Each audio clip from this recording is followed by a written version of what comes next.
going, oh gee, that really doesn't feel nice, or I might even see double.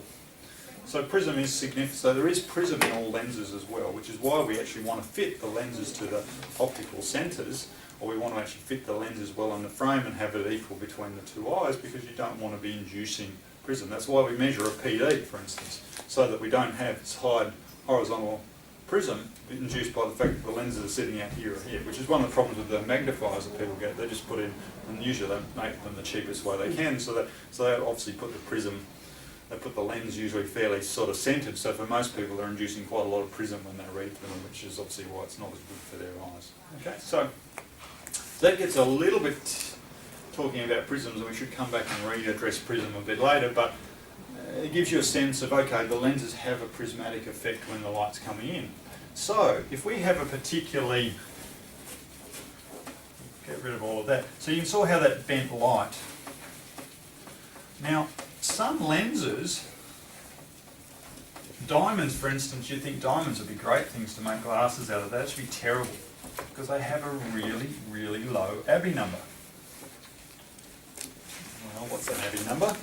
Well, an Abbey number is just again a reference of what we make about how good it is at bending light. The higher the Abbey number, the better it is with a lens for it to take the light and bend it without creating chromatic aberration. Okay, technical term, colour fringing.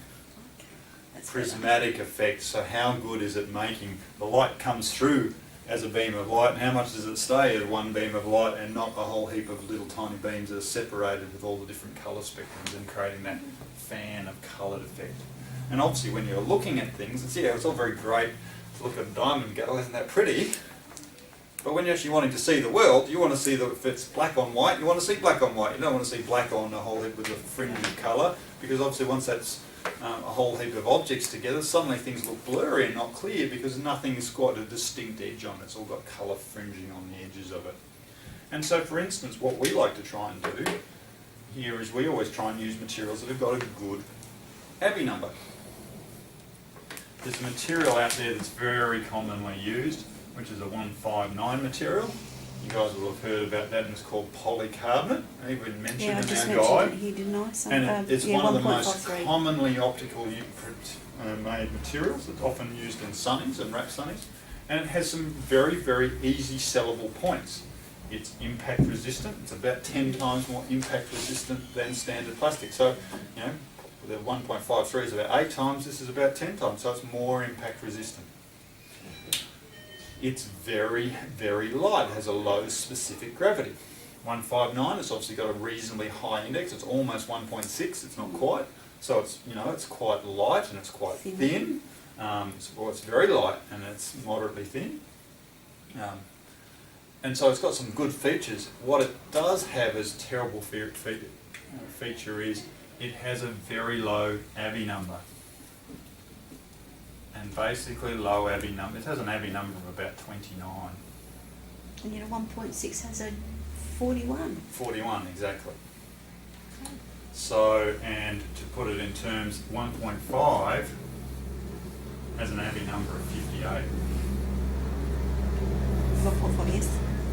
So, which means this material, as far as a material for keeping objects crisp, clear, whatever, if you want the best possible clarity, it's that. And in fact, glass has got an Abbey number of, I think, closer to 65 or something. I can't remember exactly, but it's a little bit higher than the plastic.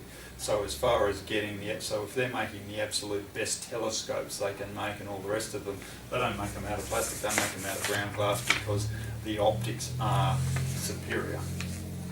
Not a lot superior, but for the features of making glass, where they're, for glasses, for spectacles, where they're not safe, extremely heavy, we can't, you know, telescope you can mount in a mount and mount on in a metal frame and, you know, and put a cement base to hold it all up. You can't do that with your glasses, you know. So for spectacles, glass isn't a particularly great material to use, because it's not safe and because it's very heavy and all the rest of it. But optically it's great, you know, all the precision telescopes and all the rest of it will tend to use glass in their lenses, okay? And those are really big ones, they'll use glass, because it's got a really, really good Abbey number. Again, so what it's basically saying is it keeps everything nice and crisp and clear without colour fringing on the edges of things. Whereas obviously something like that doesn't. If we just go back and we use our example of, can you tell me, if you read off the sheet there, what is the Abbey number of a 1.67? 31. 31, which is a little bit better than that, but not a shed load better. What about a 1.6? I think you'd already told me. 41. 41. It's good. 41's Better really than not. 31, isn't it? Yeah, not going to show virtually So the higher any. the Abbey number, the better? Is that what Yeah, the higher the Abbey number, the better. And so, what about a 153? 43. 43. So 43 is pretty good. 41's really good. So as far as material, so you can see, depending on what value you want, things have different things. And there are some materials that just generally tick a lot of boxes, and there are some materials that don't tick as many. So our 167 at 31 is great if someone really has a high prescription and they want it to look cosmetically good.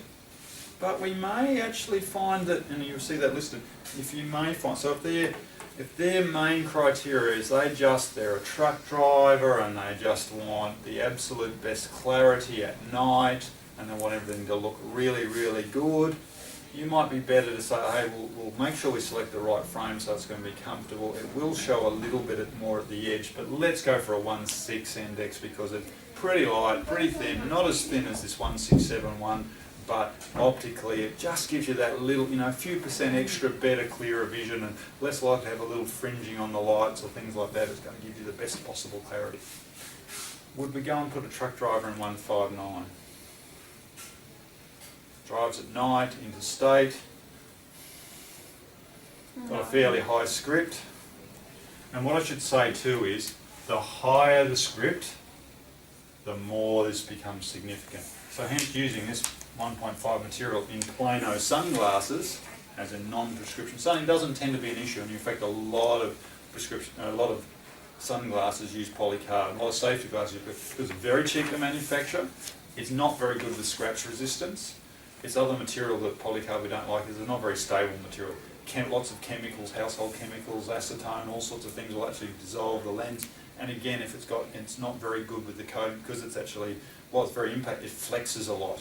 And it flexes, if you imagine you've got all these nice hard coatings on the top to try and stop the lens scratching, what happens when the lens starts to flex? Well, the coatings are all a bit firmer than the material, and those materials end up with lots of stress fractures and cracks, which we call crazing, but effectively they're stress fractures and cracks. Or again, if they get thermal shock, okay, they go from hot to cold pretty quickly, you'll get stuff. So it's not a very stable material.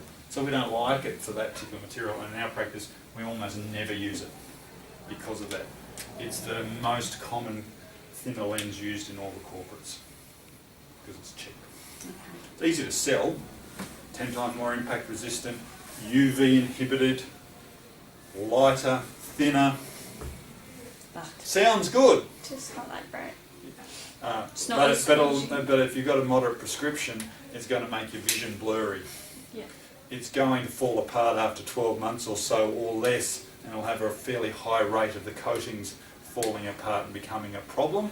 And don't get anywhere near any household chemicals with it if you're a cleaner or anything else, because you'll probably destroy your lenses even quicker still. it's not very versatile. So for us, we just think there are so much better materials on the market to use, but all the major corporates and all our major competitors, when they talk about they're using their light and thin lenses, they're talking about polycarbonate. Some of the probably other big corporates that are a little bit more reputable will also have options for these other materials as well, but the main first upgrade for people, I think we'll better go that little bit thinner for you, that's where they go. So no good for